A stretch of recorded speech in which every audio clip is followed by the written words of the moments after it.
something success story. Antonio Tarver, the actor, the broadcaster, back in the game and now has a cruiserweight belt. All that coming up here tonight. Coming up here on Friday Night Fights.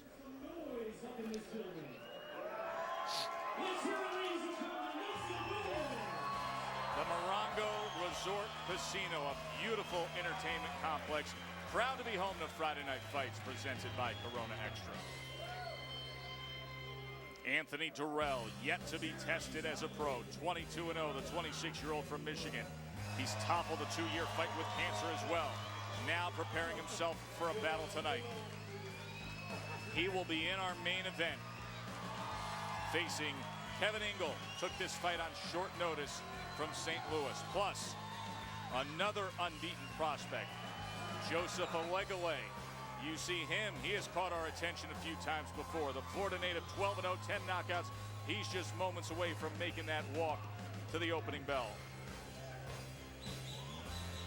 Good evening, everybody. I'm Joe Tessitore, and we welcome you back to Friday Night Fights here in Southern California. We hope you enjoyed our encore presentation of Rodriguez and Wallach. Anthony Durrell in our main event is hoping that this week's main event looks nothing like last week's main event as we bring in my partner, Teddy Atlas. It will not look like last week's It won't.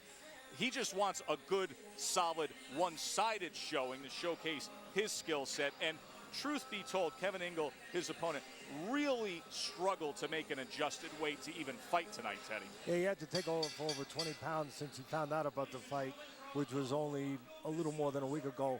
And his skill level is not up to the skill level of Durrell. We told you last week that you were going to get a good fight. And fortunately, we were right. You got a real good fight. I'm going to tell you that the fight with Angle and Durrell is probably not going to be competitive. But I am going to tell you there's things you can look for, and it's up to you if you look for them. One, you're going to get a chance to see Durrell 22-0, get a peek at him, see if he has the talent to be a future champ. You're going to get a chance for that, and maybe a chance to see a knockout, also in the co-feature. And I think that this can be interesting with Olegale. He's 12-0, an undefeated kid that they're starting to talk about a little bit. You get a chance to get a peek at him in the early stages, see if he's going to be a true contender. And maybe in that fight, you get a chance to see him at 12-0 get tested a little. Stay with us. You're going to get a chance to see those things. We promise you. And you're going to be seeing them in spectacular 3D as we are coming to you both in HD on ESPN2 and on ESPN 3D. Our opening bout, Teddy talked about it, saying that he thinks it could really impress. Aron Martinez taking on the 12-0 Joseph Olegale.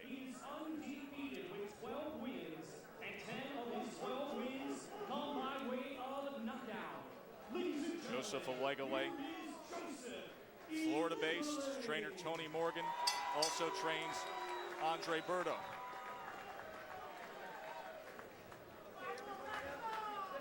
Closer look at Olegale. Comes from a big family, 6 sisters, 3 brothers back in Melbourne, Florida. Has some natural advantages. Chief among them is height, 6 foot tall as a junior welterweight, and we've seen him on undercards before. Always thought he could be something. Then in April, he scored a KO against Angel Hernandez on the undercard of Berto and Ortiz. That opened even more eyes. Time to see how the edge, brought to you by Just for Men Mustache and Beard. Well, let's start with Olegale, the undefeated Olegale. Control the outside with your jab and use that uppercut. And I want to see some of that power some people have told me about. For Martinez, move to your left, as you're supposed to do with a southpaw, and get close and attack the body, that long, lean body. Joseph. Okay, guys, I want your punches here and up, all right? Obey my commands. Protect yourselves at all times. Touch gloves. Have a good fight. Scheduled for 8, Tony Krebs as the referee. The questions to be answered in terms of Martinez and Olegale. And for Olegale, we try to figure out where he is in his career in terms of facing Martinez. Yeah, this is a step up. Is it a step up? We're going to find out. If it is, how's he handled, especially in the late rounds, since he's never gone beyond 6? And for Martinez, on short notice, are you mentally and physically ready to push the envelope in this fight and test the undefeated but untested Olegale? See Olegele, that wide stance, that long range, at 6 foot tall, and that right jab. Martinez took this fight on Tuesday, 4 days notice. Condition, is it good? Well, you look at the weight of his last fight only 3 months ago, and tonight he comes in the same weight. So I would say yes. He was telling the truth when he said he was in the gym getting ready for another fight. The scale is a good lie detector. Only loss for Martinez, a very close majority decision. With any luck, he could be 14-0-1 coming in here. Olegele, it's not tough enough that he's tall and he's long. He's a southpaw. Martinez has won 6 straight since that lone loss that you described. You know, Olegele is built like a puncher. Tall, wiry. Those guys usually get really good torque, good leverage on their punches. Remember Bob Forster, the great light heavyweight champion, didn't have too much luck when he moved up to heavyweight because there was a couple of heavyweights named Frazier and Ali around. Otherwise, he might have been a little bit more fortunate in his journeys to the heavyweight division, but he was tall, he was long, he was wiry, and he could punch. Same way that Thomas the Hitman Hearns generated so many spectacular knockouts. Alexis Arguello, Zarate, great bantamweight champion of the world. They look like they needed a meal until they hit you. You know, Martinez, he's been involved in a lot of head clashes. Right now he's being a little tentative. He's not sure how to get close to the taller Olegele, but Martinez, he's had a technical draw, technical win because of head clashes. He's been involved in head clashes in 5 of his fights, and because of those head clashes, he's been cut in 2 of his last 3 fights. You see him just burying the top of his head into the chest of the taller Olegele and trying to land those right hands to the belt line. Olegele willing to throw a left in there as well, and now coming over the top of that left hand is Martinez. Just wrestling against. Well, that right hand of Martinez, he's got him hurt. Yeah, it's really hurting him.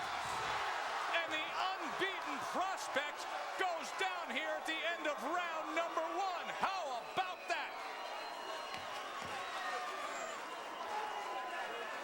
Well, last week we told you you'd have a good fight. This week in the opening we said that maybe Olegele would get tested. Guess what? He's been tested. And he's still shaky going back to the stool. Right hand is what you want to use against a southpaw, usually not from that close. You got to tie him up when you're doing. You hear me yelling, tying up. You're holding with one hand, you ain't tying him up. And he hit you 10 times. Yo, relax. Take a look at why and how Olegele got hurt. Martinez got inside. He's a shorter guy. He wants to be in close. The shorter arms, and he uses those shorter arms, keeps his hands moving, especially that right hand up top here. Little short punches on the inside. You're inside, you're the taller guy. Well, tie up the shorter guy. He doesn't tie him up. And give credit to Martinez. Give credit to the referee for allowing him to work. A lot of referees nowadays break guys on the inside.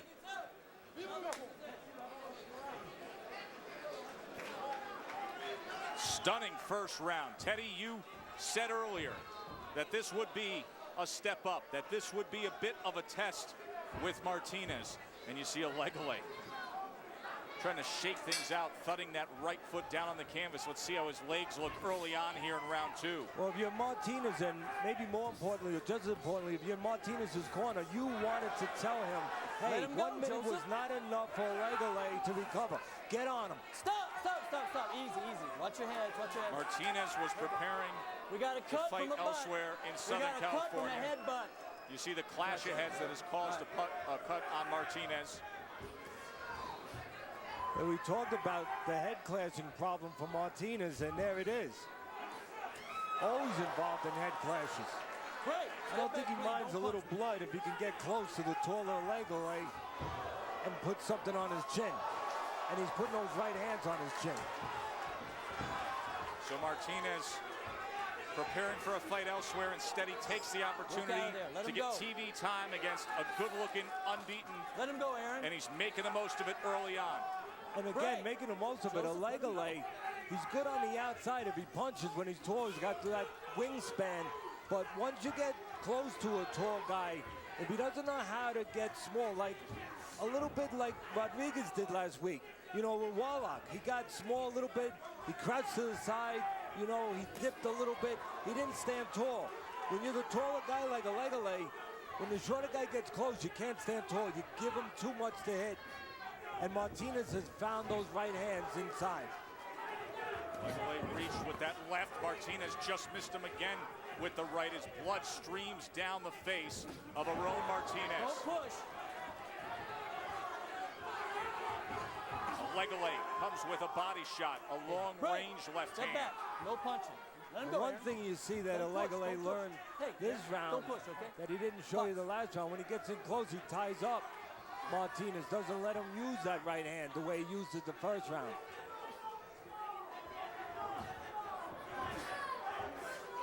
One thing, Don't hit him with the EleMart's backhand. acting like a fighter. Right. He's undefeated. He got Step back. tested Don't in the wrestle. first round, Head.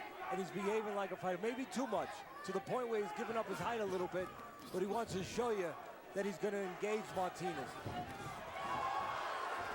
He's going to get even with Martinez. He's going to get Don't push. control over Martinez. That's his mindset, and that's the mindset that you want with a fighter, especially an undefeated one, especially after he's been on the floor.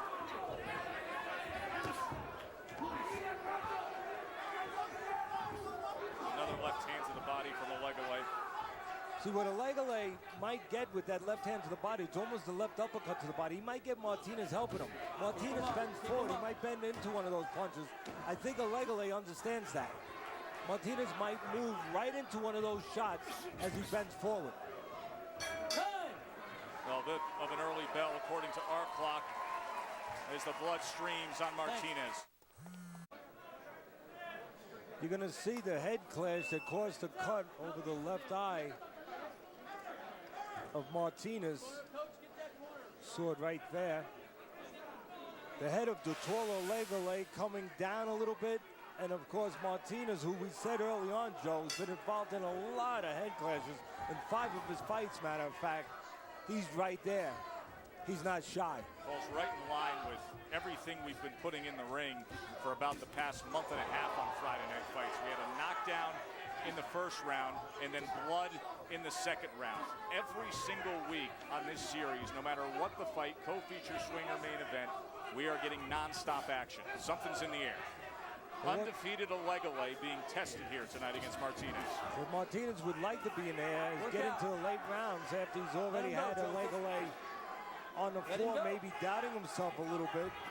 Martinez has been Step back. 8 rounds 4 times. EleMart never passed the 6th. Martinez would like to get him into those deep waters.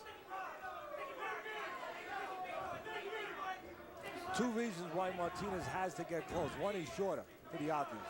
Can't do anything on the outside. The other, he's physically the bigger guy. The smaller man is EleMart. For EleMart, his lowest weight 142, heaviest 145. Martinez, Joe, never below 146 and as big as 152. That was back in 2005. Made his pro debut to Martinez in September of 04. This is second fight of 2011. Boy, a big opportunity. Secure a win against an unbeaten prospect. Try to pull this one out. Remember, EleMart was originally matched with Leonard Lane, 12-1, which would have been a test. This is Yes, it turning out would to have be a been. test. Lane's a guy we've liked before, too. Yeah, step up. But, you know, I didn't think the match was really going to take place. I thought I had some doubts about it because when I was looking at it, Al Heyman advises or manages, at least advises both fighters, both Lane and EleMart. So it didn't make sense. I said, how could he put the same fighters in if he advises or manages both? So it never made sense. But EleMart, now with the change of opposition, maybe early on took a little something for granted. Making no excuses for him. But when you change opponents on somebody, sometimes mentally they start thinking a little different, and that little different hurts them. See once again the cut worsening around the left eye of Martinez. That was from an accidental clash of heads in the second round.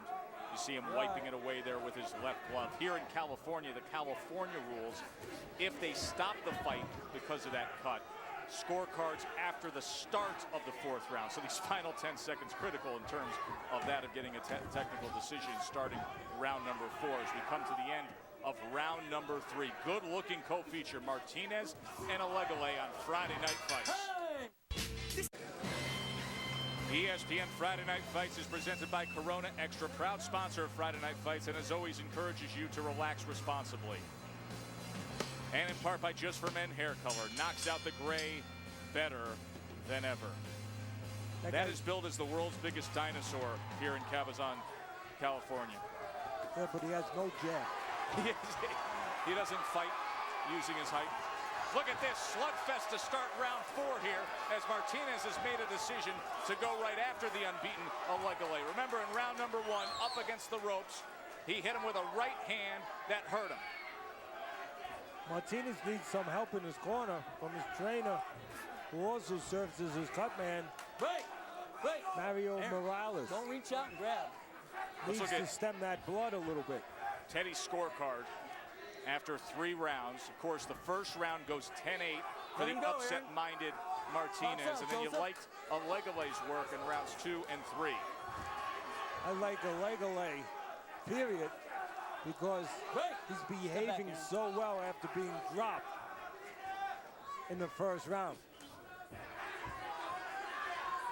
A little more pressure from Martinez in the opening minute here of round 4 than what we saw of him in rounds 2 and 3, but EleMart now trying to size him up with that jab and that long left hand of his. EleMart has 6 sisters, 3 brothers. You better be able to fight when you have 6 sisters. You have to protect them. Started boxing at age 11. Step back clean. Melbourne, Florida.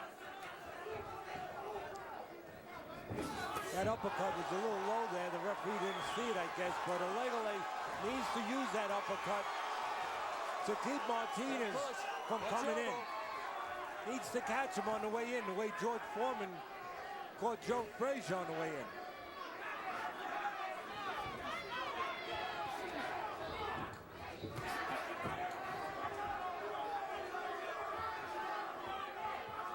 Martinez might be trying to set a trap.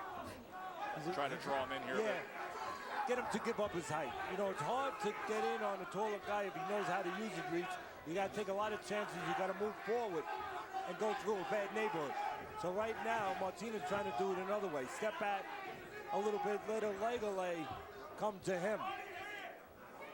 Bring the bad neighborhood to him. And get past that bad neighborhood. Get the taller guy in nice and close, like that. But he missed with the counter. Keep him up.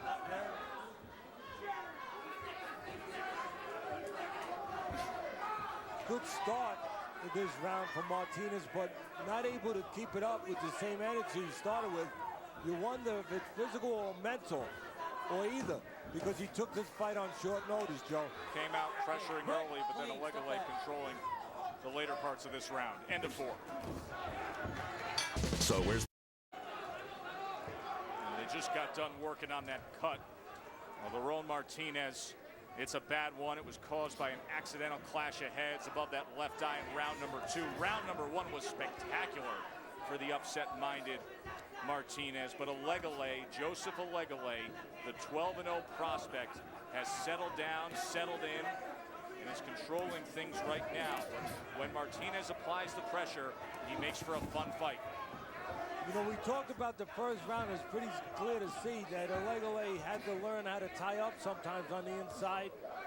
He's done that a little bit better since he got dropped in the first round, or at least learn not to stand straight up on the inside where you get the shorter opponent a chance to do some work on you when you're standing straight up. EleMart better get rid of one other habit. Sticks that tongue out every once in a while. Now, for Michael Jordan, that's okay. He's flying to the basket, no punches coming.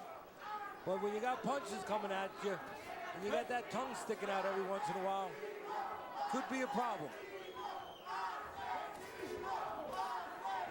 Dug with that right hand is a... There's a short work inside There's against that, Joe. exactly. He goes to the body, does Martinez, and then he'll come upstairs with clubbing shots, short shots.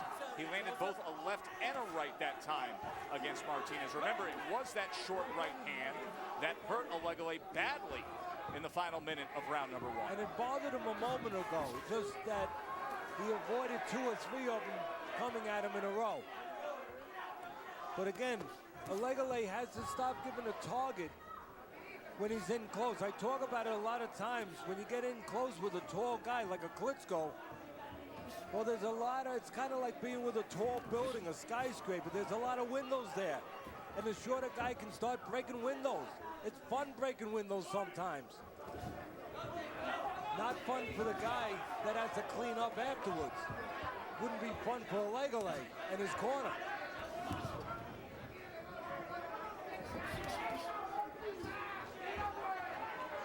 One of the problems with Martinez, he's coming forward, but only in spots.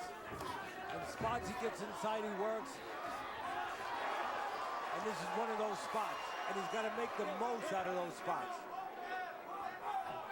What hurt him a little there, Joe, on the inside, Martinez, he was in good position. His punches have a little crookedness to them. Yes. A little bit of a wide swing, a little bit of an arc. Even though short on the inside, wide for those type of punches, not as tight as they could be. There's a short right hand he landed that time on the inside. Closing moments of round number 5. Good looking co-feature scheduled for 8. We'll take a short break and be right back. Again, when you're the taller guy like EleMart on the outside, okay to stand up straight. Not inside. You get caught with a left hook. And then if you stay there and you don't move your head, guess what? You get caught with an oncoming right hand behind it. For those of you watching in spectacular ESPN 3D, for most of our summer series, and a replay like that, you know, is one of those great sinus extractors. A little bodily fluid coming at you there on ESPN 3D. By the way, to find out how to get ESPN 3D, you can log on to ESPN.com/3D. It has been just an action-packed summer of Friday night fights. We started tonight with a first-round knockdown as the undefeated EleMart was hurt badly in that first round. Has come back nicely to make this a very competitive fight here.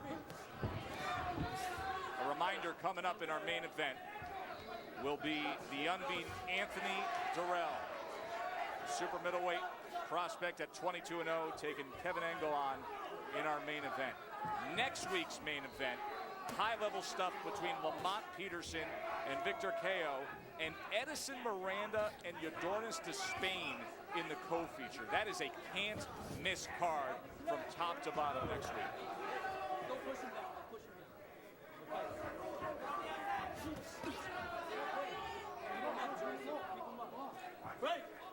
That's not what you want to see if you're back of Martinez. He gets in close where he needs to be. Has to be if he's going to win this fight. But he allowed himself to be tied up.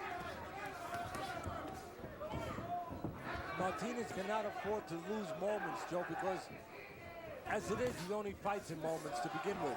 So he's got to grab as many moments as he can.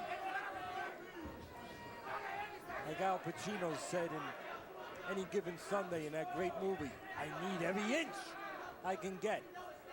Well, he needed every inch. Martinez needs every spot when he gets close to move those hands.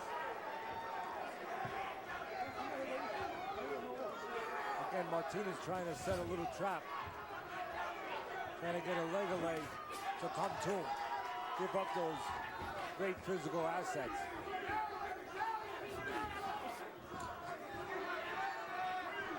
There goes the blood again in the corner of the left eye of Martinez. Tying up now.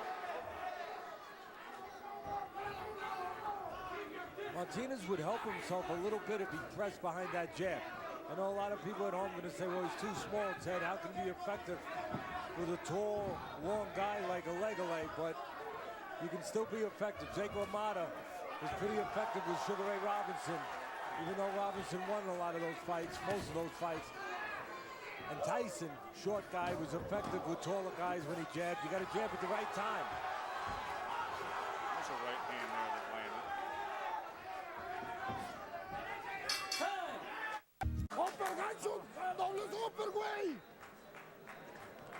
Passion talk in the corner of Martinez. Mario Morales sending him out for round number 7, scheduled for 8 against the undefeated Joseph Olegole. As they tended to that cut, the doctor came over after the 6th round and inspected the cut above the left eye. Remember, it was from a clash of heads, so we would go to the scorecards if they indeed stopped the fight because of that, but they said let him go. Well, we are now in uncharted waters for Olegole. First time he's been past the 6th. Martinez, as I said early, has been 8 rounds 4 times. If I'm in the corner of Martinez, I'm reminding him of that. This fella's never been here. You have. Act like it.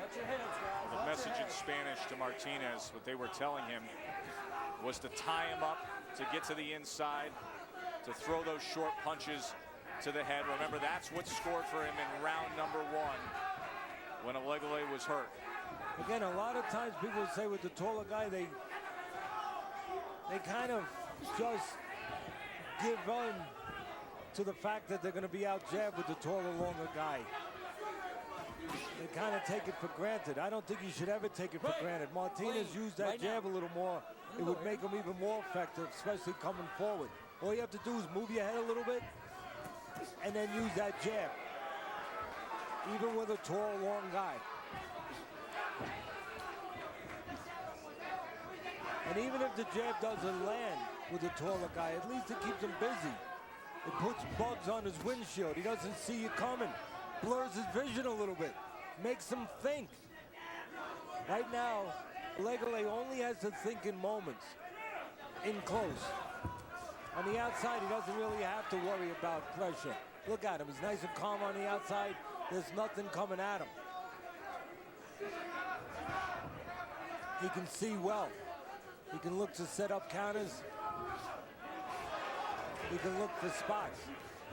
I think one of the things, win or lose, that Olegole's people need to do, Joe, is educate that right hand, that jab. He's got a long jab, doesn't do enough things with it.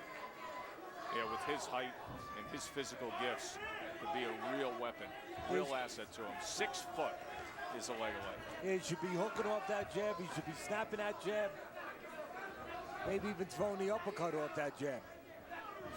Junior welterweight prospect. There's a short right hand from Martinez, and now he looks to jump on Olegole. Just 20 seconds left in round 7.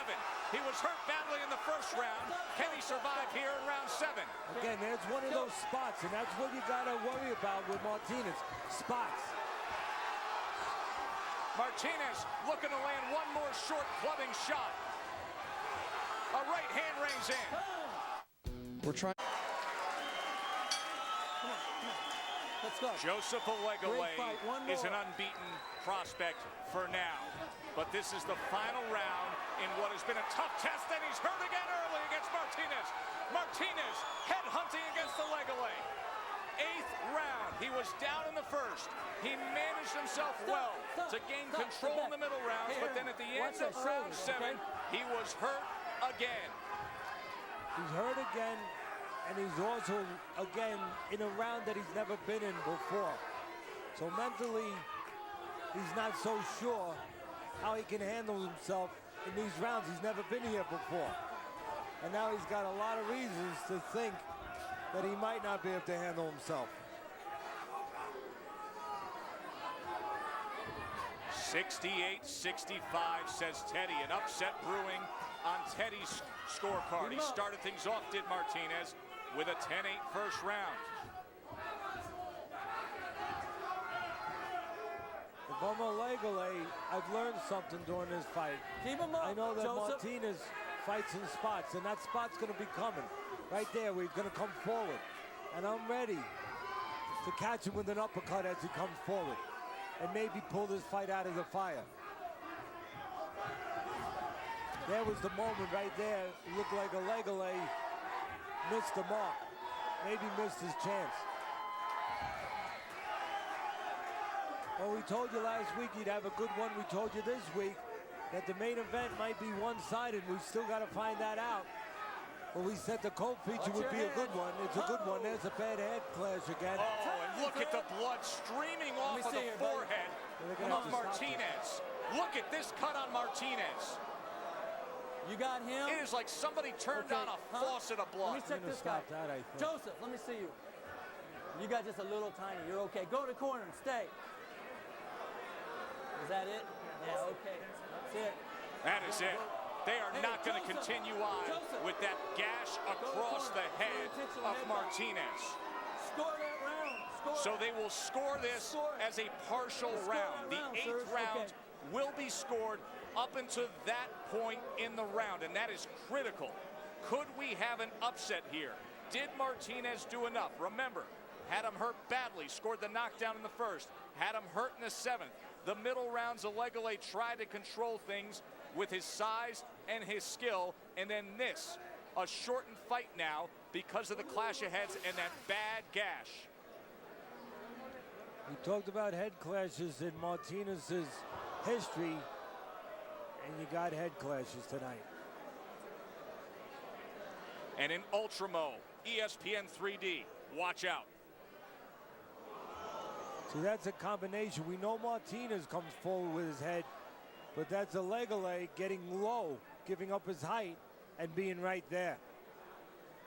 And look at that cut as the blood just pours off of the head of Martinez. No doubt about it, that fight was not going to continue. He managed through the first clash with that cut around the left eye, but that last one in the 8th, much too much. So we will go to the scorecards, and keep in mind, folks, this year on Friday Night Fights, undefeated prospects have stepped up time and time again, and they have gone out with losses. We started the year with the hard-charging Ruslan Provodnikov. Herrera got the best of him. They're going to have a rematch on the season finale of Friday Night Fights. Yordanis Despain, the Cuban, with all his amateur success, could not get past Ismail Salak. Despain's coming back next week on Friday Night Fights against Edison Miranda.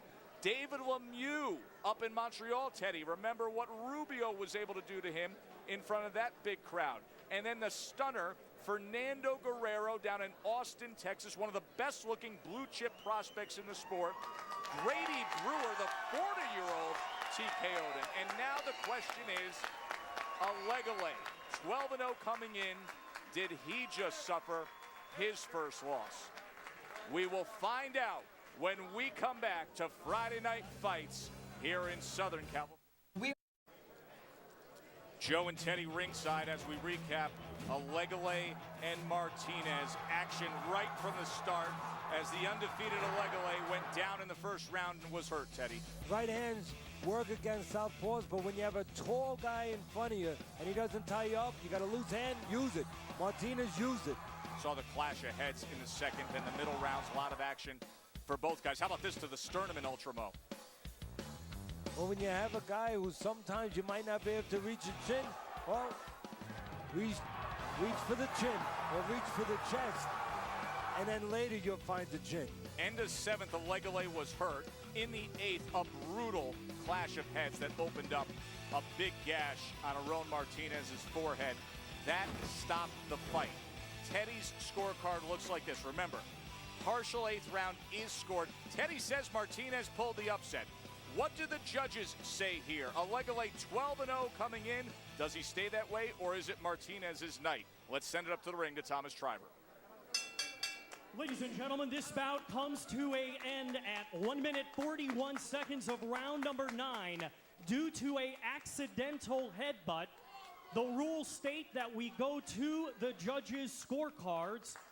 Judge Jonathan Davis scores it 76-75, and both judges Barry Drucksmann and Sergio Kais are in agreement, scoring it 77-74. All in favor of your winner by a technical unanimous decision, Aaron El Asesino Martinez.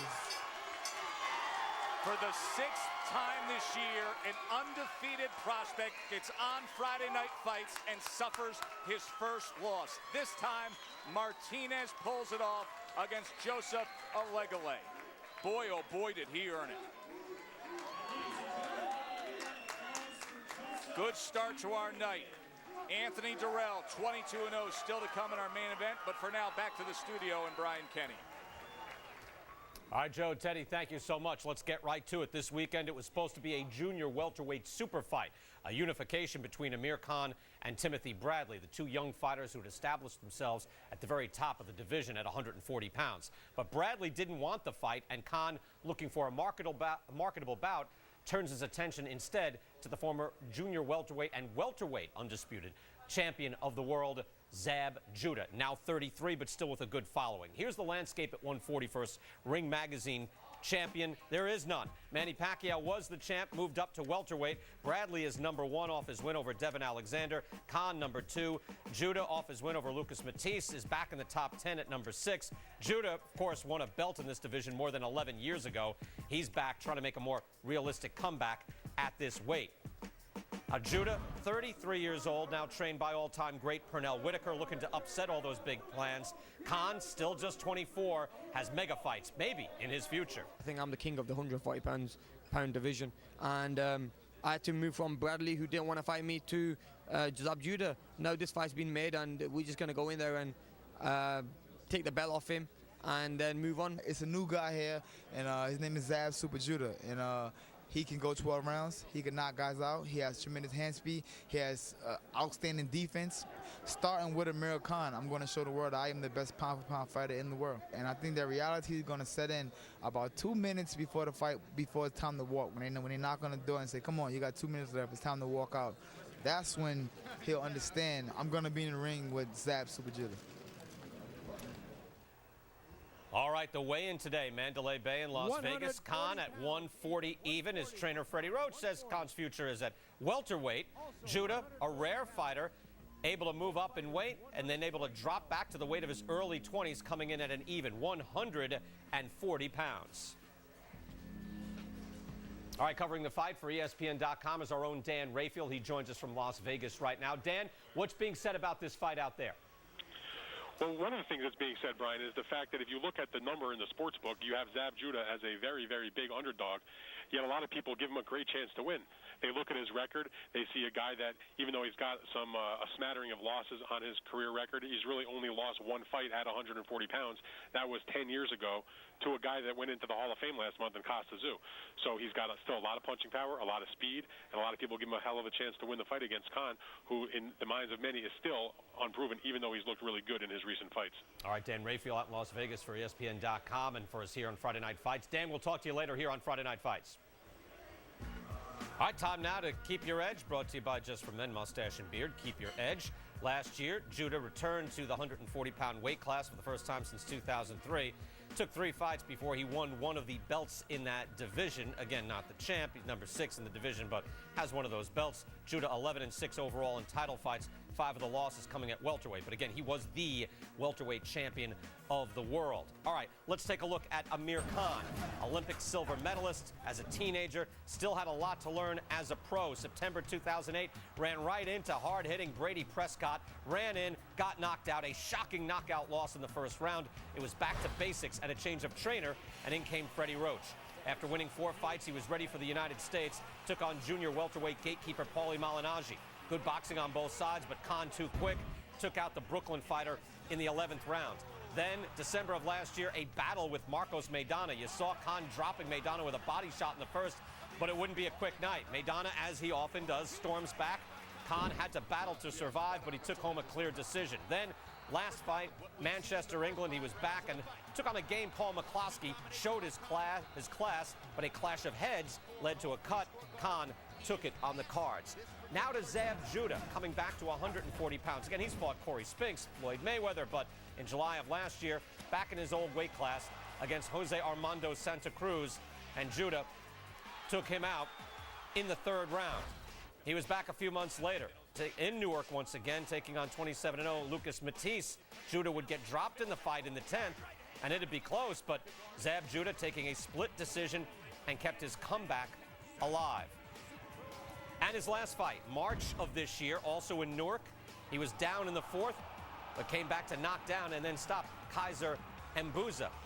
Zab Super Judah can still look spectacular, but now he steps up back to the world-class level. Tail of the tape, Amir Khan, the taller of the two, at 5'10" plus, but the main number, of course, is age. Khan 24, Judah 33. Khan lightning fast hands. Judah once had about the fastest hands in the business.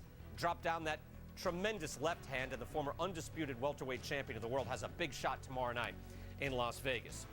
Let's bring in Teddy Atlas right now. Teddy, we just heard from Zab as he kicked off this tour. He's going for this fight, and he says it's a new Zab Super Judah. Should we believe him? Yes, I think we should. I don't know if he's going to win, but yes, we should, because he's a more mature Judah. He's a different Judah. He seems to be more comfortable with himself. Like he finally sketched out a little territory for himself where he understands his identity, and he seems to kind of grab it a little bit better. That maturity is going to be necessary if he's going to win this. Look, Zab has always been a good technical fighter. He's a southpaw. That gives people problems. Real good skill sets. He at 33 he still has those skill sets. He's not washed up. He's not used up.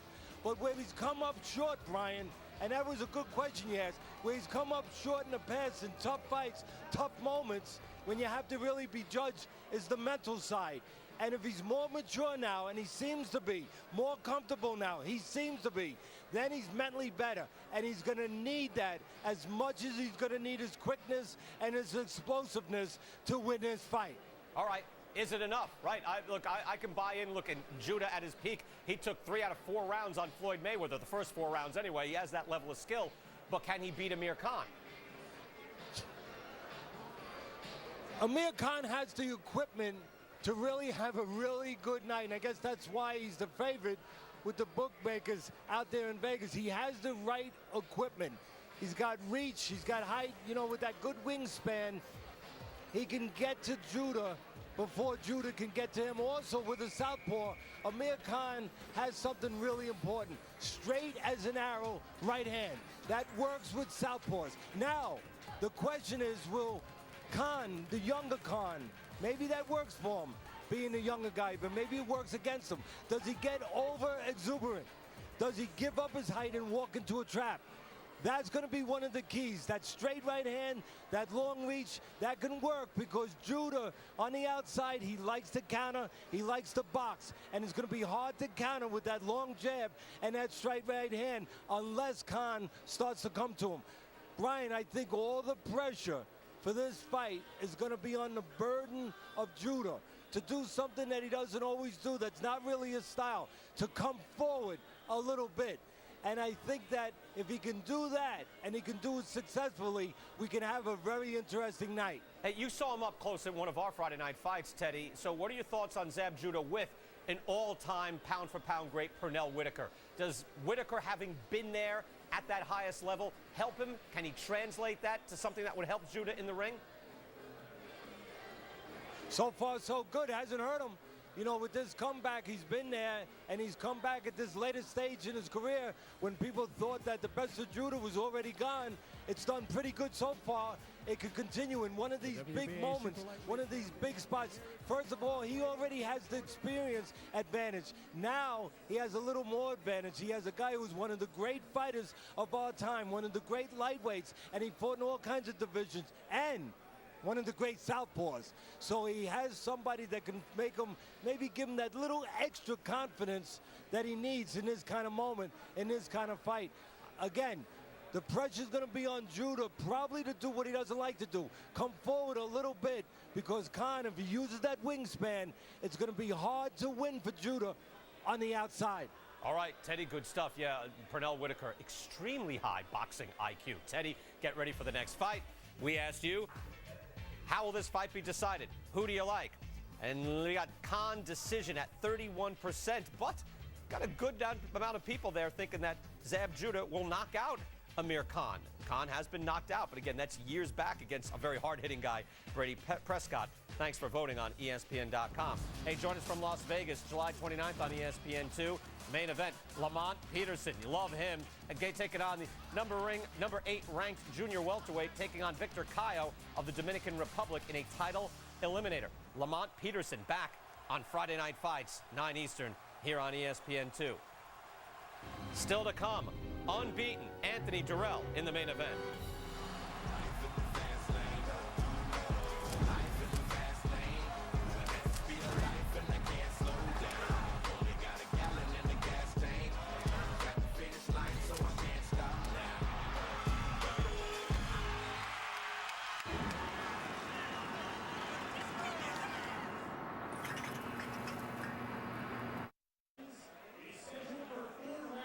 Back here in Friday Night Fights at the Morongo Casino Resort as we continue to work our way towards our main event that will include the unbeaten Anthony Durrell. Next up, 4 rounds, middleweights.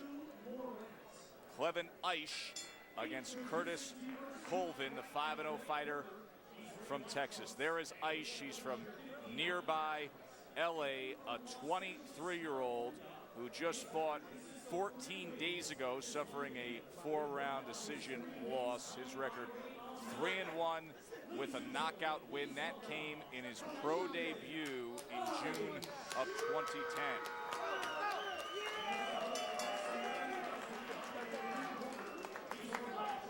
Curtis Colvin, 24-year-old from Austin, Texas, 5-0 with 4 knockouts. He is coming off of a knockout win back on May 13th.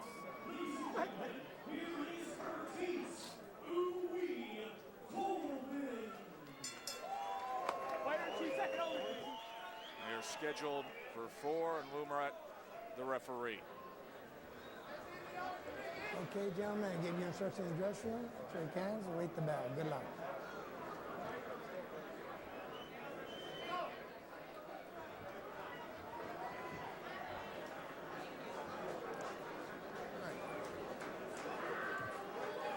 Hands up. Anytime.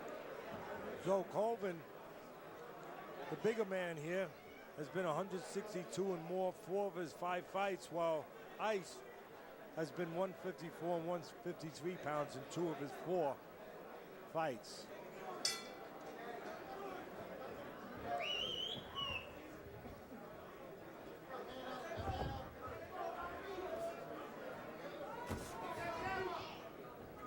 As you said, Ice took this fight on short notice, 9 days. You wonder about his condition. His condition should be okay. As you said, he only fought 2 weeks ago. Although he is 5 pounds heavier tonight than he was 2 weeks ago. That's telling. He was 154 when he lost that fight to Alfonso Blanco. And Aish came in at 159 tonight. Well, for Colvin, his last 2 fights were against the same opponent. Give him credit. He won a close majority decision with Cameron Allen 2 fights ago. Then he fights him in a rematch and he knocks him out. That shows me 2 things. One, he's got confidence and pride. He wanted to show he could do better. And number 2, it shows he improves in each fight. He learns something. That's what you want to see in a prospect.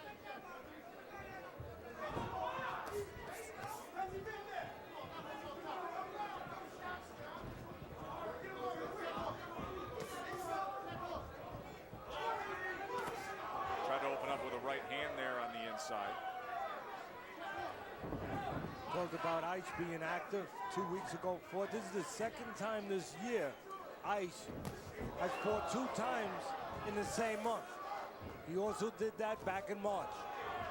Colvin trying to chase him down with wide right hands. Well, Colvin's looking like the boss, looking like the guy who's sure of himself, and the guy that feels like he's truly the bigger guy, as we talked about, the stronger guy. Looking to walk him down. Yep. Confidently coming forward, then a wide sweeping right hand. And some blood now from the nose of Aish. Ice told our researcher when he asked him about his style, he said, I have a freestyle. Power of Tyson, quickness of Ali. He better start showing some of it. I'm surprised he didn't mention Joe Louis or Sugar Ray Robinson. Exactly. Throw in a few more.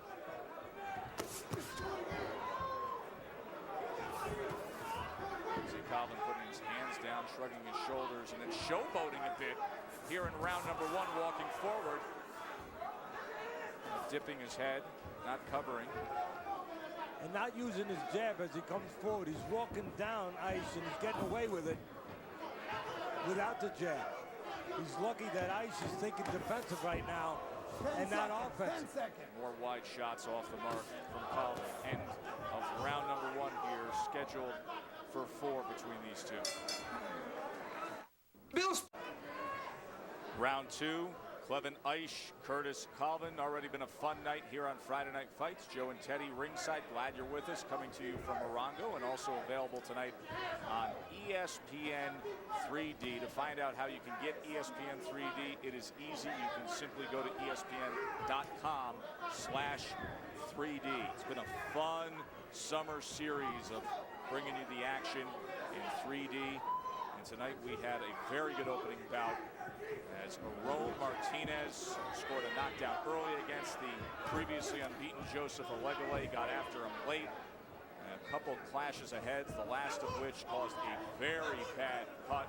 And he would win a technical decision, a big upset to open up tonight's action.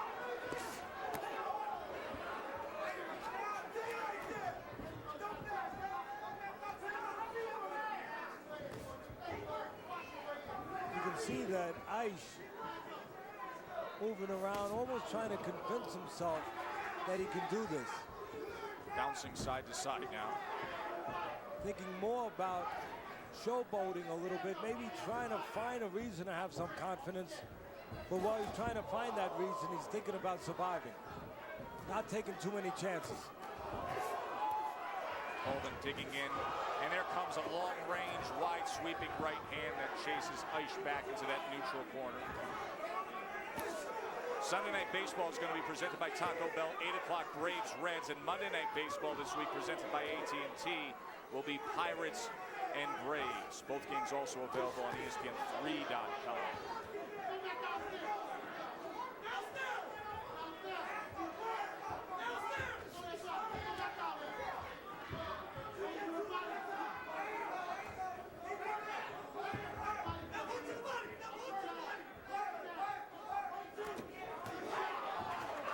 That left hand is Colvin, and then dodging the assault from Ice. You can see that Colvin, the bigger man, truly looks like the stronger guy, the better puncher here, the guy that can get your attention a little bit better than Ice can. Both of them looking for big shots, forgetting about the jabs. If somebody would use the jab in this fight, I'll tell you right now, that somebody would grab a lot of these dead spots, a lot of these dull moments in a round where nothing's happening. On the inside, something's happening, though, as Colvin moves his hands a little bit. There's a short left hand in the midst there. Ice looking for something. There's a short left hand right into the head movement of Colvin.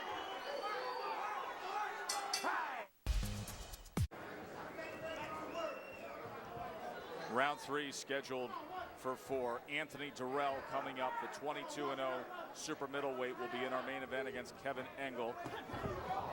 Dan Rayfield will have his notebook during our studio break. And then our main event.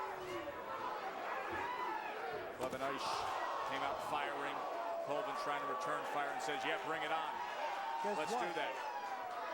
Eish has gained a little confidence. Decided not to just stay on the outside, at least for a moment, not to just survive. Now the question is, how long does he keep up that kind of action, that kind of attitude?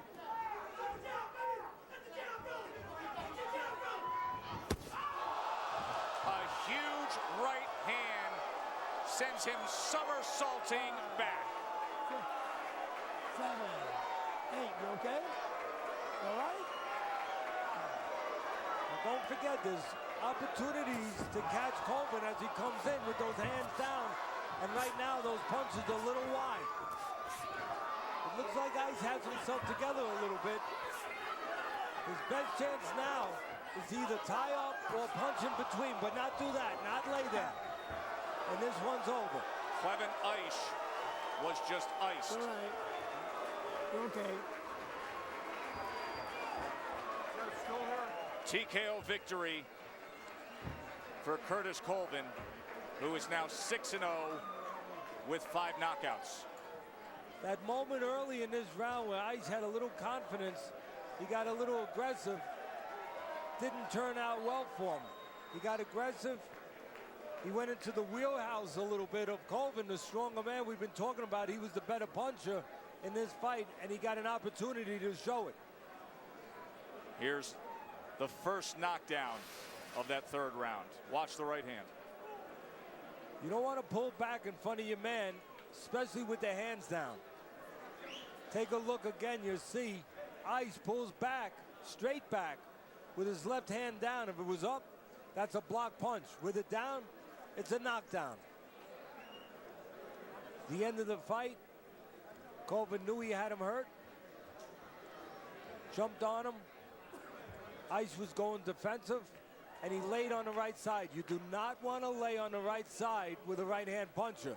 That is in the alleyway of that punch.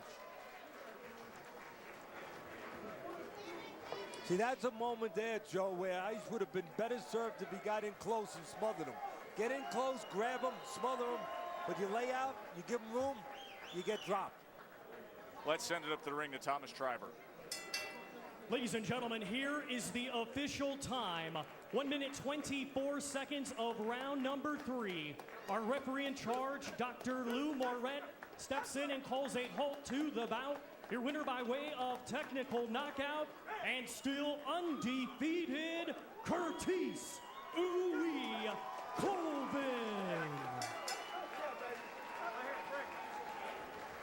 Colvin now 6-0. His reaction to the win. Knows where that camera is, doesn't he? Send it back to BK.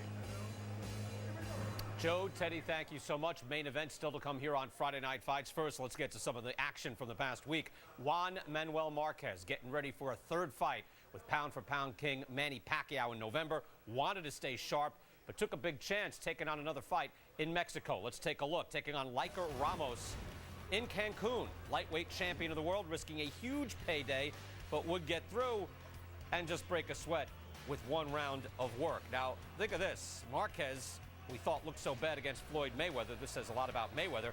Lost basically every round in that fight, but since then has beaten Juan Diaz and Michael Katsidis. Did so impressively.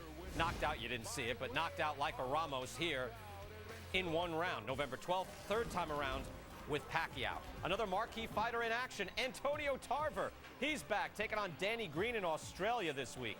Former light heavyweight champion of the world and thespian, now 42 years old, works as an analyst for Showtime, can still handle himself.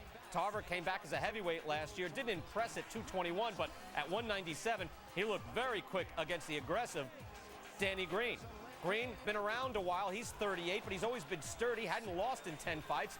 Tarver belted him around here in the 7th, then in the 9th. It's target practice. Watch the end of the round as Tarver goes off. Green clearly hurt and dazed. At the end of the round, he thought the fight was actually stopped. He'd be allowed to get to his corner after taking even more punishment.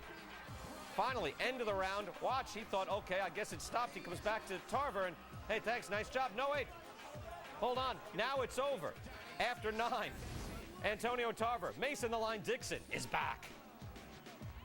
I really, man, I just took it one round at a time. I really tried to just listen to my corner, try to feel Danny out. I knew early on, it seemed like he was, he couldn't hit me with the punch he wanted to. And I knew once my defense was locked in, it'll be a long night for him. I stuck with my jab, and I wanted to work off my jab. But most importantly, I wanted to dig some shots downstairs. And every time he got close, we caught him with some big, big shots. I don't know why the referee didn't stop it. Even when the bell rung, Danny was out of there. And it was a good call on his corner to stop the fight. I mean, it was a great victory coming all the way over here to Australia. It just shows that I'm a true champion. you can go anywhere in the world and win, because when we're in that circle, that square circle, that's my home. And Tarver gets one of the cruiserweight belts, but look, he's a big name. He'll get big fights. The middleweight champion of the world with a fight date, Sergio Martinez, will face Darren Barker October 1st in Atlantic City. He is one of the best fighters in Europe in this weight class, and I believe he will come prepared for a great fight. I'm here to prove that the underdog can cause a massive upset, and just, very quickly, and I'm going to let my fist do the talking, but as I said earlier, you might not know who I am now, but come 1st of October, you will know exactly who dazzling Darren Barker is. It's been difficult to find opponents. The so-called great champions from here are all paper champions.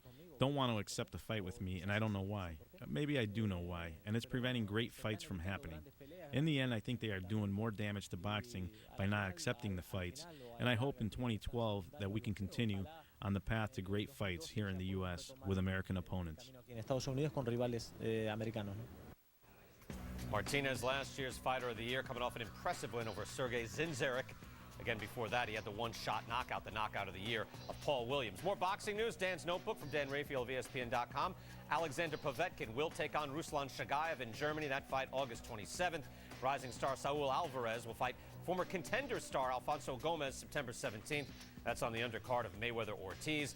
And the Super 6 final, October 29th in Atlantic City. Unbeaten Andre Ward, so impressive throughout this grueling tournament, will take on Carl Froch. Let's bring in Dan Rafael right now. He is in Las Vegas, of course, as we mentioned earlier here on the program, covering Amir Khan versus Zab Judah, being broadcast by HBO over the weekend. HBO making some news last week, Dan, in that their president of HBO Sports, Ross Greenberg, is out. What does this mean to the business of boxing? Well, Brian, the move is really not a surprise to those who follow this. It's been coming for a long time. There's been a lot of issues that have taken place. Probably the most high-profile one was the fact that the network lost the services of Manny Pacquiao to its big rival Showtime for his fight against Shane Mosley. The higher-ups did not take well to that, not necessarily because he left, but because they were not told that there was a problem until it was too late to see if they could do anything to save him. So what happens is now they're still in the process of looking for a new person to take over the role.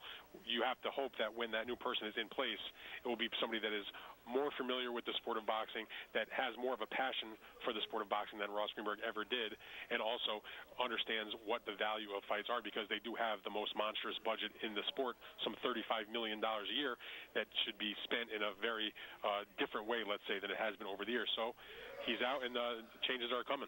All right, Dan Rafael in Las Vegas. Thank you, Dan. Thanks, Brian. Programming note, Nationwide Series heading to the Music City. Carl Edwards will try for his second win of the year at Nashville. See Reed Sorensen trying to close the gap on points leader Elliott Sadler as well. The NASCAR Nationwide Series at Nashville. Coverage begins Saturday, 7 Eastern on ESPN. Live boxing here on Friday Night Fights. As Teddy Atlas said, you'll want to see the high level of skill of the unbeaten Anthony Durrell. He's in the ring. Live next.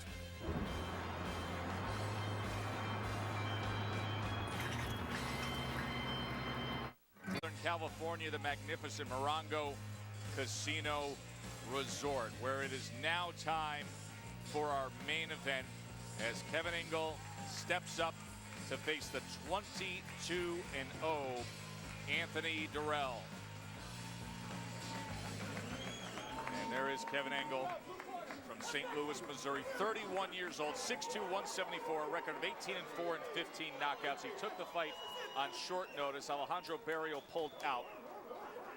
And big concerns yesterday, as he knew there was no way he could make the contracted weight. It was at 170 pounds. He spent most of Thursday in a sauna, spitting, looking to make weight. They finally settled in at 174. He paid up over $1,200 to the camp of Durrell.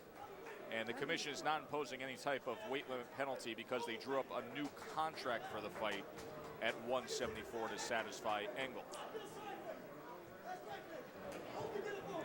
And there is Anthony Durrell, who we have followed throughout his career, originally from Flint, Michigan, now 22-0 and 19 knockouts. Of course, the brotherly love, always a major theme with Durrell, the younger brother of the 04 Olympic bronze medalist and the highly competitive contender Andre Durrell. Leon Lawson's been the biggest influence on both brothers. He's their everything from disciplinarian, trainer, grandfather. In December of '06, Anthony was diagnosed with non-Hodgkin's lymphoma, chemo, radiation, hard work. That was the course of action for nearly 2 years. He was given the green light to return to the ring cancer-free in fall of '08. A win tonight would be 11 straight from the nearly 2-year layoff to battle cancer. Teddy's fight plan is brought to you by Corona Extra.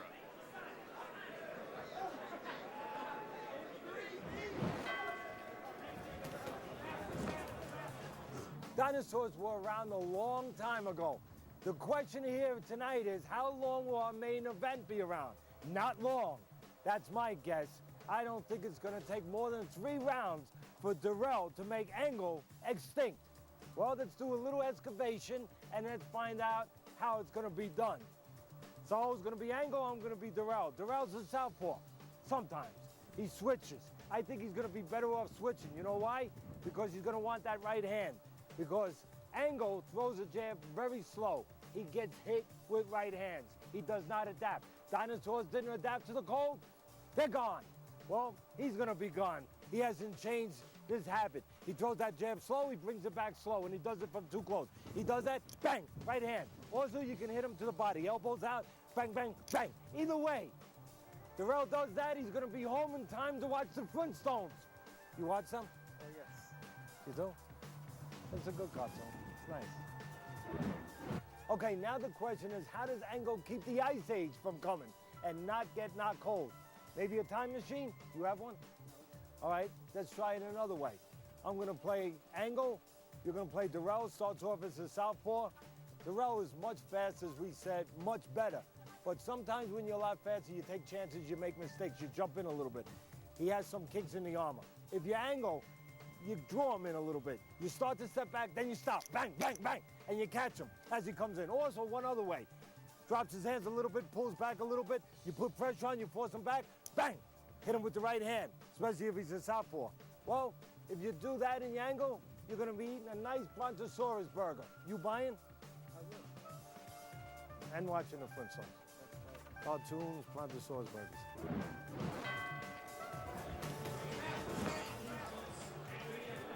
Like Fred and Barney there. Hey, Barney. Hey, Barney.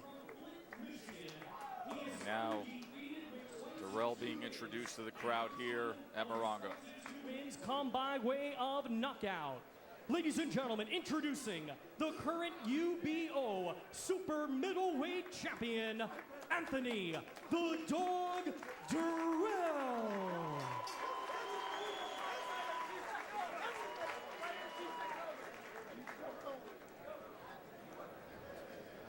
So they are scheduled for 10, but we have told you the circumstances surrounding Kevin Engel and some of the things he even told us yesterday. You know his game plan and strategy and what he thinks the reality of even having a chance of a win if it goes late is based on his conditioning for this fight.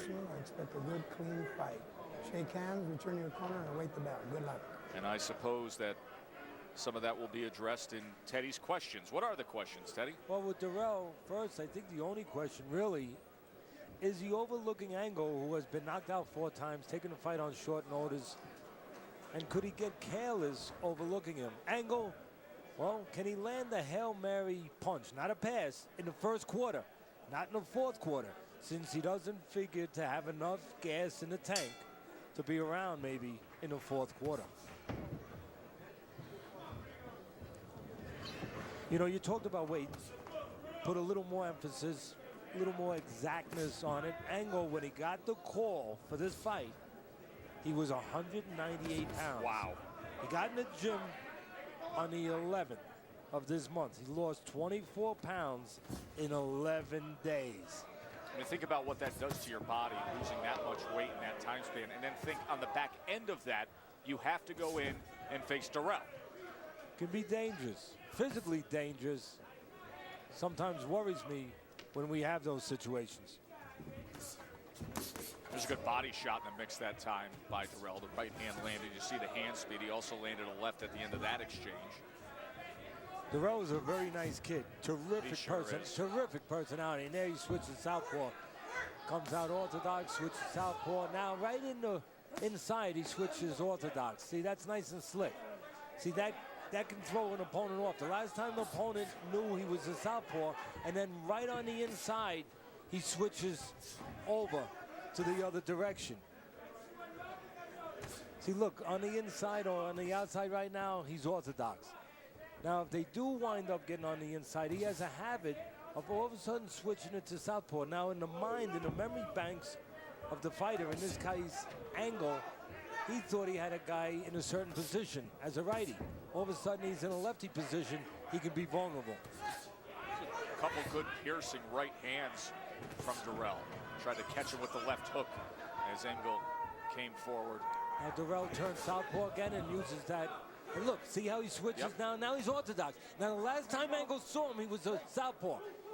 If there was any action in there, Engel could be crossed up a little bit because he doesn't expect the punches from that side. Because a moment ago, they were on the other side. Now there's two ways Darrell's gonna get it done. On the outside, on the front end, just extending his punches. And the other way is with the back end, the countering. He can step out when there's a little distance, and he's very good at countering. And Engel gives you chances to counter because he'll reach in a little bit. There's already swelling around the left eye of Kevin Engel as Darrell has landed very, very sharp right hands throughout this first round. I'll be surprised if Engel lasts more than 3 rounds. He's got plenty of heart, plenty of grit. I just don't see a lot of hope. Engel's been knocked out 4 times. We said it. One of his KO losses, Joe, was to a 4-11-3 opponent. Very good start for the 22-0 Anthony Darrell, coming to the end of round number 1. More to come. This is what happened earlier tonight on Friday Night Fights. This clash of heads that opened up as deep of a gash as we've ever seen on the forehead there of Aron Martinez. The blood just poured out like it was a faucet. Caused the end of that fight. It ends up being an upset victory for Martinez. Now we want to give you an update as to the medical condition of Aron Martinez, who was the victor of that upset of the previously undefeated Olegale. We have been told that the cut was so bad he's off to the hospital, to the ER, because it went down and included torn muscle right down there through the layers of skin, through that last layer of muscle down to the bone there. That was a bad gash earlier tonight. Round number 2 here as Darrell continues to control things against Engel. You know, if Engel doesn't have enough problems, he hasn't been, and there's the problem right there. I was going to say he hasn't been in the ring 8.5 months. He's going to be rusty early. 7, 8, come here. And because of that rustiness and a lot of other things, he's getting caught early. And Darrell, very sharp, only in the ring 3 weeks ago. This is where Darrell gets to show he's a The finisher. mouthpiece just went across the ring when Darrell landed that right hand. And again, a lot of opportunities to catch the game, but very outclassed, outgunned Engel as he walks in. You can catch him, pick your spots, counter as he comes in. And then when he does stand on the outside, you can do that, extend your punches. So it's a mismatch in every way. And the kind of mismatch where the referee has to be ready to stop it, there's a little bit of a low blow. And he's claiming it a low blow, but it's being ruled a knockdown. 7, 8, 9, 10. Engel cannot continue. He's trying to plead his case to Lou Moret that was not a body blow, that was a low blow, but nonetheless, you knew the direction this fight was going to go in. Earlier in the round, a huge right hand sent the mouthpiece going, and this is the end. Was it a low blow or a legal body blow? No, it's a low blow. There's no doubt about that, and you get to see it, but he's wearing a protector. That's a leather cup that encases wrought iron, metal, that if it's fitted right, and that punch was right on the groin, right on the cup. Now, I'm not in his body, but if it's fitted right, that is made to protect you from such blows. Let's send it up to the ring for the official particulars. Ladies and gentlemen, here is the official time. 1 minute 44 seconds of round number 2. Our referee in charge, Dr. Lou Moret, reaches the count of 10. Your winner by way of knockout and still undefeated, Anthony the Dog Durrell. Well, the crowd is booing because they know of the low blow. They have the big monitor here. But Durrell was going to win this fight in some fashion like that. He was off to a dominating start, Teddy. And he was probably going to knock him out in that round. I had said, I'd be shocked if it went 3 rounds. It wound up going 1 less than 2. There's no doubt what the ending was going to be. And in some ways, it was the best ending possible, Joe, for Angle, because he leaves a little controversy. He can say, well, I couldn't go on because I got hit low. And at the end, he doesn't have to take what was apparent, what was probably going to be a lot more punishment. So one controversial knockdown that ends it. Another knockdown was legit. And then there was the right hand that sent the mouthpiece flying. Let's show you this in ESPN 3D's Ultra Mo. Watch this. Not his teeth, his mouthpiece. Here's another look in Ultra Mo on ESPN 3D. Mouthpiece goes flying out after the impact of Durrell's right hand. Blood came from the mouth immediately. Another good look. You know, in the fight plan, we talked about the right hand being there for Durrell. We talked about it being there when Durrell would stand in the orthodox position where he could really load up on that punch. Well, the right hand was there for Durrell, and he showed it, and showed it well. 12th straight win now since coming back after defeating cancer back in 2008. Anthony Durrell, knockout victory. Next week here on Friday Night Fights, Lamont Peterson, top 10 junior welterweight, taking on Victor Cayo of the Dominican Republic. Lamont Peterson, number 8 in the world of the Fighting Peterson brothers. Next week here, July 29th on ESPN2. MMA Live follows us here tonight. Here's John Anik with the MMA Minute. All right, thank you. MMA Live crew back with you. John Anik, Kenny Florian, and Franklin McNeil. Among the big news items this week, Strikeforce heavyweight champion Alistair Overeem out of the heavyweight Grand Prix because of a toe injury. Franklin, what's the latest? The latest is that Alistair Overeem wants to box, and he's talking about taking on WBC heavyweight champion Vitaly Klitschko, beating him, and then taking on his brother Vladimir. Yeah, best of luck beating a Klitschko. Kenny, in terms of this Strikeforce heavyweight Grand Prix, though, this is a big hit. It really is. You know, Fedor was knocked out of the tournament. The other big star was Alistair Overeem. Now he's not able to compete due to an injury. You know, I still definitely want to see what happens in that, but they definitely lost 2 big stars. All right, we'll have plenty more on Alistair Overeem. Also, a number of UFC fight announcements this week. MMA Live comes your way after Friday Night Fights right here on ESPN2. We'll see you then. John, guys, thank you so much.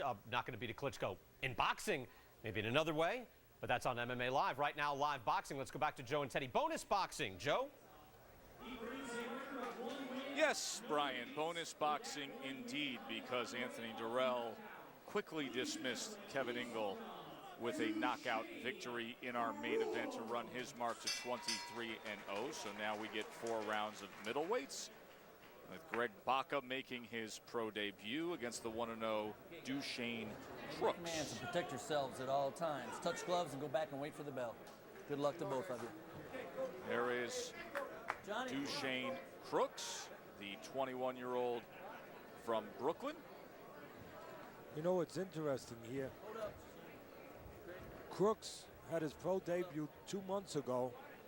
He weighed 171 pounds according to the stats that we have.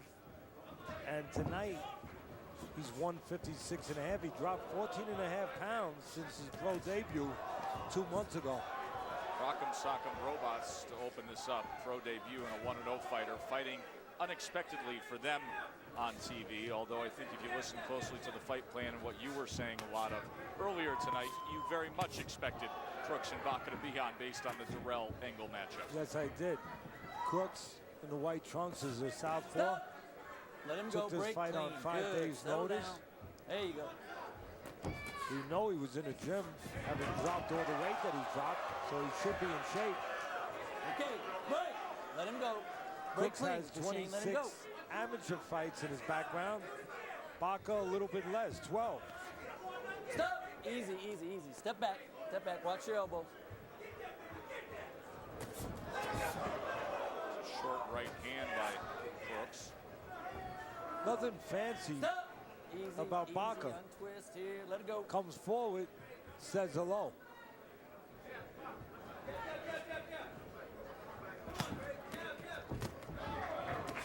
And he throws a looping shot. He opens himself up a little bit. If Crooks can stay in the pocket a little bit, he's going to get a chance to punch in between one of those wide shots from Baca. There was a wide right hand. There's a wide left hand that landed for Crooks. And there's that opportunity with the 3, knockdown. 4, 5, 6, 7. Go to the corner. 8. Come to me. You okay? No. All right. Okay. Again, Listen to lots me. of Box. opportunities to find the very green Baca. He's right in front of you. He throws wide shots. Okay, If you throw stop. something Easy, straight, Easy. Watch your head. Step you're going to back. catch Step Baca. back. Hold still. Hold still. Watch your head. Watch your head, okay? Settle down. Box.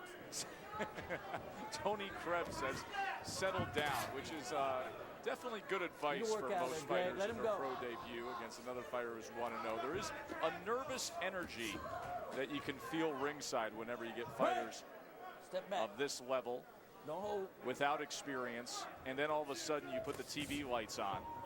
You get a first round that often looks like this. Yeah, Baca, you would think would be a little bit more mature. He's 4 years older than the 21-year-old Crooks, but Baca only 12 amateur fights. Well, you Crooks, got some work out of that. a big advantage with 26. Right. Step back. Baca learned one thing. I'm not going to stand in front and get caught. I'm going to smother Hey, him we got if a I little have cut, Mo, from a butt. Little cut. to. Little Clash cut your heads. under the right eye of Baca. It's a good left hand there. Time. ESPN Friday Night Fights is presented by Corona Extra, proud sponsor of Friday Night Fights, and as always encourages you to relax responsibly. And in part by Burger King. Chill out this summer with a $1 frozen Coke or $1 frozen cherry drink from Burger King.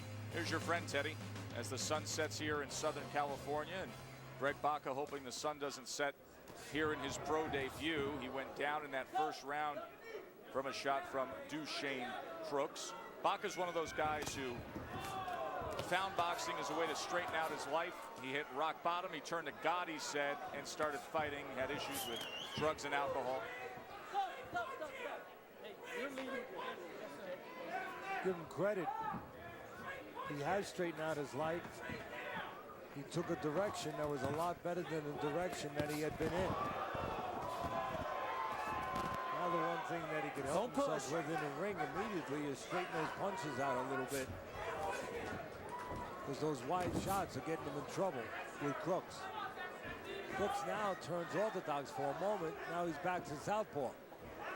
Trying to do a little Anthony Durrell there. Durrell, a winner in our main event. 23-0 now for Durrell. I'd like to watch more of Durrell. We really, while we have a chance, if we can get a chance to watch him climb forward, I'd love to be in the seat viewing that. He has plenty of talent, great personality. Clean. You know, we were talking about the fight tomorrow night out in Vegas with Khan and Judah. I was told by people that they're having trouble selling tickets. Right Okay, now, whoa, no stop, problem stop. for Easy, Crooks easy, landing easy. Break, shots. clean. There's a sharp left hand. Well, we've had some big shots on Friday Night Fights this month. There's another sharp right hand and a left hand, and Baca Show me stands up something, to Greg. it. Mouthpiece came out, Time, so stop. there'll be Go time over there. taken there. This Teddy, yours? you talked about the fight tomorrow Huh? night. By the way, Joe Coach, DeGuardia was the get promoter over that put there. on last Got week's time? thrower with Delvin Rodriguez. Just give it to me. Tomorrow Just night, squirt it on he the has rug. about It's the last fight. Knockout Cancer Show You okay, son? that's taking place All with right. Joe Time in, DeGuardia, Mr. and his Peterson. heavyweight Joe Hanks will be in action against Alfredo Escalara. That's at the Hunts Point Produce Market to benefit the American Cancer Society that DeGuardia is putting on. He did a great job last week giving us a thriller and now helping out some folks trying to battle Don't that hit him in the back disease of the head. with the ring. That's always important. You always want to see people helping people that need the help the most, people that are sick. Watch your hands, And fellas. battling Watch your something hands. that's a lot more difficult than even this. Battling that terrible disease. Of course, we mentioned that in connection to Get off tonight's his main neck. event Stop, as well, stop, because stop. Anthony Don't push Durrell, him down. a cancer survivor. Let him go. Duchesne, get your hand off People his not neck. only need the monetary support when go. they're fighting cancer, but the moral support. Just to know they have people in their corner Stop. makes a world Hey, of hey, difference. listen, stop. Don't pull his head down. This is like instructional ref.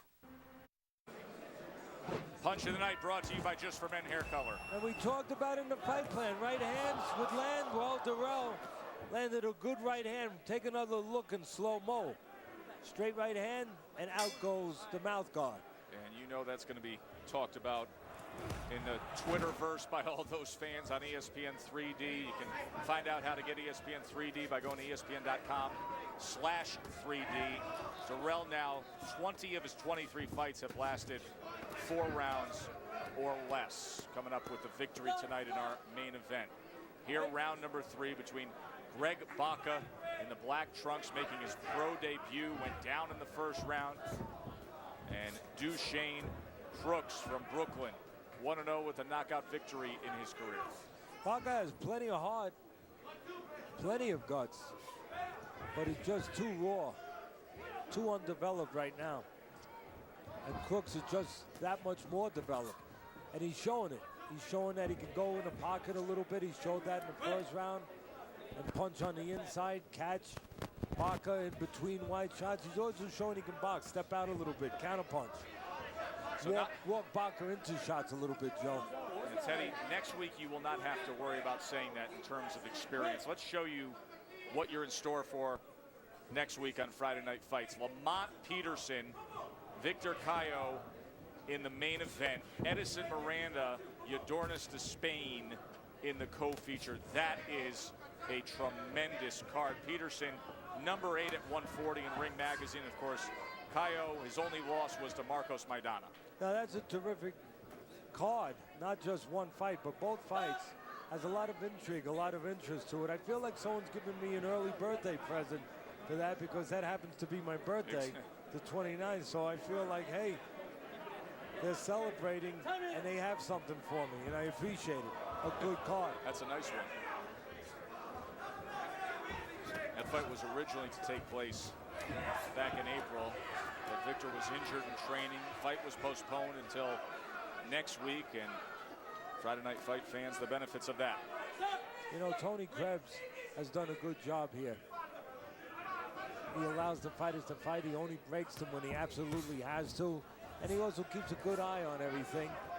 Came over to us a couple times when there were head clashes tonight and let us know right away it was a head clash and what the judgment would be, what the scoring would be. Speaking of which, good refereeing. Last week, we noted very early on when you get Steve Smoger, you can sometimes get a classic. We got an all-time classic last week with Wolek and Rodriguez.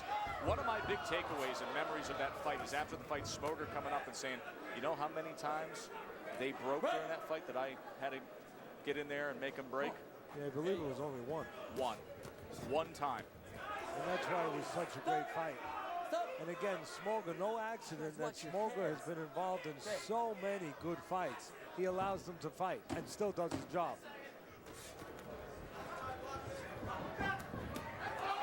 Baca comes in with a left hand. Transform. Our night from Morongo in Ultramo. Started with the upset-seeking Aron Martinez against the previously undefeated Joseph Alegale, and it ended with a brutal gash on the forehead. Martinez would win that fight. Anthony Durrell would send the mouthpiece flying out of Kevin Ingles' mouth in the main event. He would win by knockout. And now Greg Baca and Duchesne Crooks finishing up our night of live boxing here with their 4th and final round. And again, give all the credit in the world to Greg Baca. Not a lot of skills. You could see very green, but awfully willing. I want to send out my congratulations, our congratulations to the great boxing historian Mike Silva, an author. He recently received the Rocky Marciano Award from the American Association for the Improvement of Boxing for his book, which is a terrific book, Joe, The Art of Boxing, The Rise and Decline of the Sweet Science. Mike Silva, one of those guys out there that knows the sport and cares about it. Congratulations to him. Some of the finest journalists, print journalists especially, and writers, have always made boxing their home.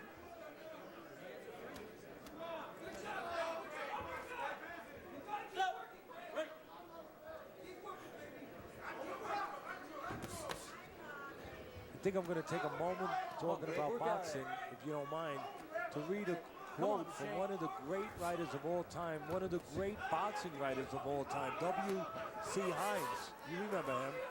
What a writer he was. Step back.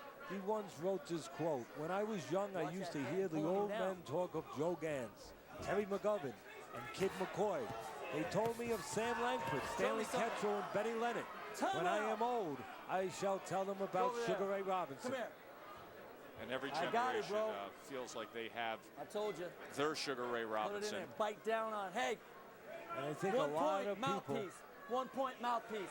1 point, the mouthpiece coming out. You got to bite down on it. You're doing The okay. referee Let's is go. trying to make Box. sure Time that the mouthpiece is not spit out from the mouth of Baca, so he takes a point away from him, tells him he has Let to him go, bite down on Shane. him. It's your responsibility, tells him to bite down on that mouthpiece, keep it in. But after I read that quote about W.C. Hines, one of the reasons I read it is because also you can add to that that we will remember the fight of last week. That is still in our memory. A terrific fight with Wallach and Rodriguez. There will be many of people talking about that fight for quite a while. You know, that's really the beauty of this game, is that It's a free workout. when it comes to pay-per-view Let him go. sales and Step when it back. comes to the big mainstream media coverage, yes, it is about the name on the marquee. But when it comes to those memorable nights, all that matters is the classic fight, the war, Guys, the quit moment when dancing. you see a warrior cross the line and go to a place that you know will forever change them, and for you as a Your hands fan are free, can work forever out. change you. And you can have bad fights like some of the Klitschko fights, some of Greg, the work out of heavyweight there. fights, and you have Come on, one Shane. moment, one night like that, and all at once you're reminded of how special this sport is. Very strong candidate for fight of the year, last week's Friday Night Fight main event. A lot of people already saying that. We'll take a quick break and come back and wrap things up. Baca and Crooks. Ammunition. Wrapping up Friday Night Fights here from Morongo Casino Resort. Baca and Crooks for 4 rounds. We send it up to the ring to Thomas Triber. Ladies and gentlemen, after 4 rounds of boxing, we go to the judges' scorecards, and all 3 judges, Jonathan Davis, Barry Drucksmann, and Sergio Kais, are in agreement, scoring it exactly the same, 39-35, all in favor of your winner by unanimous decision, Duchesne Crooks. Brooklyn's Duchesne Crooks now 2-0. Greg Baca game effort in his pro debut. Good job, On a both night you when guys. Good Anthony fight. Durrell gets the 23rd win of his career, and we had an upset as Joseph Olegle suffers his first loss. Martinez came up the victor. Let's send it back to BK. Joe, Teddy, thank you so much. Again, our top story here on Friday Night Fights, getting ready for the big event tomorrow night. Amir Khan wanted Timothy Bradley, instead get Zab Judah, but Judah at 140 pounds. We've seen him here on Friday Night Fights, still a dangerous man. Go to the weigh-in today at Mandalay Bay in Las Vegas. Khan coming in 140 pounds. His trainer, Freddie Roach, though, says Khan's future is at welterweight. Training with Roach, he also has a lot of sparring with Manny Pacquiao. That'll get you ready for most anything. And Judah, again, able to drop back to his weight of his early days in the fight game, back when he had the belts over 11 years ago, eventually losing that belt to Kostya Tszyu, now in the Hall of Fame. But of course, he moved up in weight, became the undisputed welterweight champion of the world. He's now 33 years old. We already talked about this, Teddy Atlas, one time before, so I want to get your take on this, which is pretty stunning. Look, Antonio Tarver coming back at cruiserweight. I mean, we're all well and good with it. Very entertaining fighter, but he's 42. Now, though, he has a win, a convincing win over Danny Green, who was ranked number 6 in the cruiserweight division. What do you think of Antonio Tarver and his place now, and where does he go? Well, he was one of the great amateurs, American amateurs of all time, so you knew he could fight. Of course, former world champion, so you also knew he could fight. But even at this age, first of all, Danny Green was made to order. Taking nothing away from Tarver, was made to order from him. But even at this age, it shows you that he has good technique, not just good skill sets. What I mean by that, as Exhibit A, if I was a lawyer in court and you were the judge, Brian, you'd make a good judge, by the way. Thank you. I know that with the robes on and everything else. But I would say that Danny Green knocked out Roy Jones. Now, Roy Jones and Tarver were very comparable at one time. A lot of people could say that Roy Jones had more pure ability even than Tarver, but Tarver always had better technique. So even now that he's over 40 years of age, that technique still serves him. He does things the right way. Jones got away with reflexes and timing, with just those kind of skills, but not good technique. And when that starts to erode a little bit and you're pulling back and you're doing the things technically wrong, guess what? You pay a price. Guess what? Roy Jones paid a price against the same Danny Green. But here Tarver knocks out the same Danny Green. Again, why? Because technically he's a better fighter. And what I'm saying is that bodes well for him even at a late age. And that's why he's still fighting and why he can still be productive and effective. What does it say, though, Teddy, that we have Antonio Tarver, age 42, a viable now contender at cruiserweight, and the light heavyweight champion of the world is Bernard Hopkins, who's 46 years old. Is this just no young guys to push them out anymore? Yeah, well, the young guys, a lot of the young guys, they haven't really learned the things the right way. There's not a lot of teachers out there.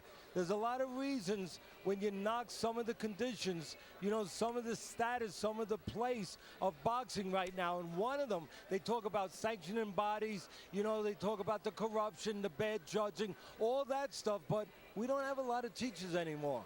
And, you know, Jimmy Williams, one of the teachers for Tarver, did a real good job. And obviously, Bernard Hopkins had very good teachers. They learned from the ground up.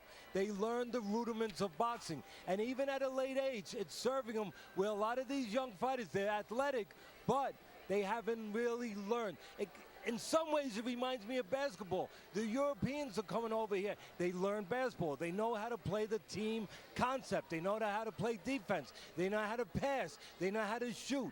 And a lot of our players around here just play street yard ball. And therefore, the guys that learned the technique from Europe are having a chance to fit in with maybe better athletes. The old-timers are having a chance to fit in with better athletes because they learned the sport the right way. By the way, maybe a senior tour. What do you think? Yeah, look, the senior tour is the tour. 10 seconds, Khan or Judah? I know you examined it, but pick a winner. All right, I take Khan because, you know, he's younger, he's longer, he's got that straight as an arrow right hand. That works against southpaws. Judah's going to be forced to do something that's really not his temperament, to come forward if he's going to win the fight, and he might walk into a right hand. All right, Teddy, thank you so much. Teddy, don't worry, it was 105 degrees in Bristol today. I know you're worried about the air conditioning here. Thanks for watching us here on Friday Night Fights. We'll see you with Lamont Peterson next week. For Teddy Atlas, Joe Tessitore, and Brian Kenny. See you then.